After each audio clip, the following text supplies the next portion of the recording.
باہر محلے سے لوگ آتے ہیں نماز پڑھنے اور تم بھی پڑھ رہے ہوتے ہو، تمہاری اور ان کی نماز میں ایک رتی کا فرق نہیں ہوتا۔ تمہاری نماز سے یہ نہیں پتہ چلتا کہ یہ اہل علم ہیں جو نماز پڑھ رہے ہیں۔ تمہاری نماز اور ایک دکاندار کی نماز ایک جیسی، باہر چائے بیچنے والے کی نماز اور تمہارے مشکات شریف پڑھنے والوں کی نماز ایک جیسی۔ اقاموا الصلاۃ جعلت قرۃ عینی فی الصلاۃ، میری آنکھوں کی ٹھنڈک نماز۔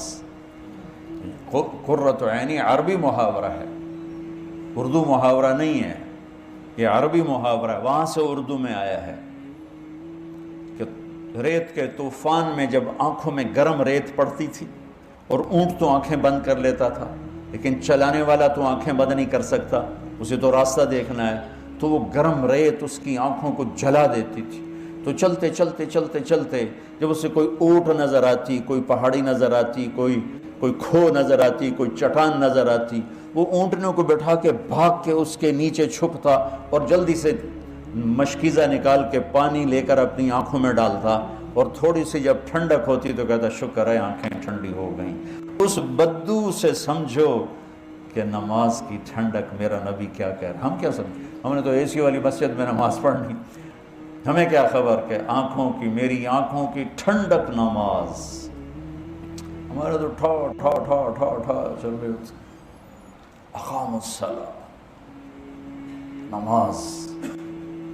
ارحنا بہا یا بلال، بلال مجھے راحت پہنچا، اذان دے، نماز پڑھیں، راحت پہنچا۔ مولانا سید خان صاحب رحمۃ اللہ علیہ سے کئی دفعہ سنا کہ مولانا الیاس صاحب رحمۃ اللہ علیہ کے ساتھ سفر میں چل چل چل، میوات پہاڑی علاقہ ہے، ہماری ٹانگوں میں سلاخیں پڑ جاتی ہیں اور ہم تھک کے چور ہو جاتے، اور جب ہم مسجد پہنچتے تو جاتے ہی گر کے سو جاتے، اور مولانا الیاس صاحب وضو کر کے نماز میں کھڑے ہو جاتے اور فرماتے تم سو کے آرام لیتے ہو، میں نماز پڑھ کے آرام لیتا ہوں۔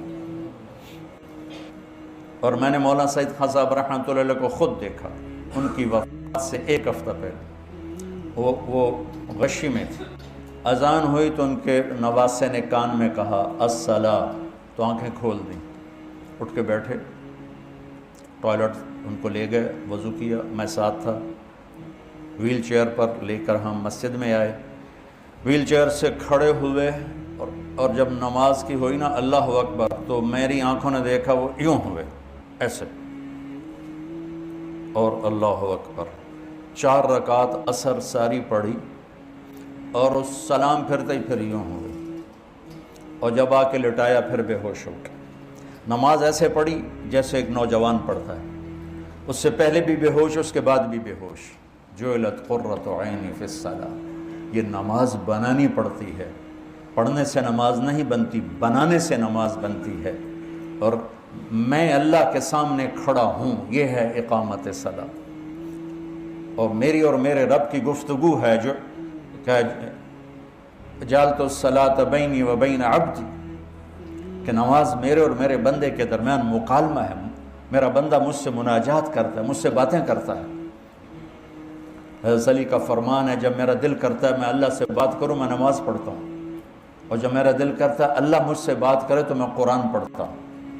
تو شکر ہے ہم نمازی ہیں، یہ بھی بہت بڑی دولت ہے، لیکن اللہ علم والوں میں کیا دیکھنا چاہتا ہے اور امت میں کیا دیکھنا چاہتا ہے کہ نماز ان کی آنکھوں کی ٹھنڈک اور دل کا سکون، سکھ اور چین بن جائے، نماز پڑھ کے ہلکے پھلکے ہو جائیں۔ یہ نماز بنانے سے، نماز کیسے بنتی ہے؟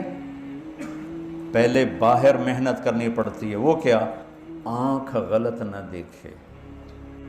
نماز بنانی ہے تو اس پر پردہ، اس پر پہرا بٹھاؤ، اور کانوں پہ پہرا بٹھاؤ، اور زبان پہ پہرا بٹھاؤ۔ زبان غلط نہ بولے کہ غلط بول دماغ کو منتشر کر دیتا ہے، آنکھ غلط نہ دیکھے، غلط نظر دماغ کو منتشر کر دیتی ہے، کان غلط نہ سنیں، غلط بول دماغ کو منتشر کر دیتے ہیں۔ جب تینوں چیزیں آزاد ہوں گی اور اللہ اکبر کہے گا، جسم یہاں ہوگا اور روح پتہ نہیں کتنے دھکے کھاندی ہوگی، اور جب ان تینوں پر پہرا بٹھا دے گا تو جب اللہ اکبر کہے گا تو جسم بھی ہوگا، روح بھی ہوگی۔ اقاموا الصلاۃ، وَأَنفَقُوا مِمَّا رَزَقْنَاهُمْ سِرًّا وَعَلَانِيَةً، اور جو کھل کے خرچ کرتے ہیں، چھپ کے خرچ کرتے ہیں جو ہم نے انہیں دیا ہے۔ معافی کے ساتھ مولوی سخی نہیں ہوتے۔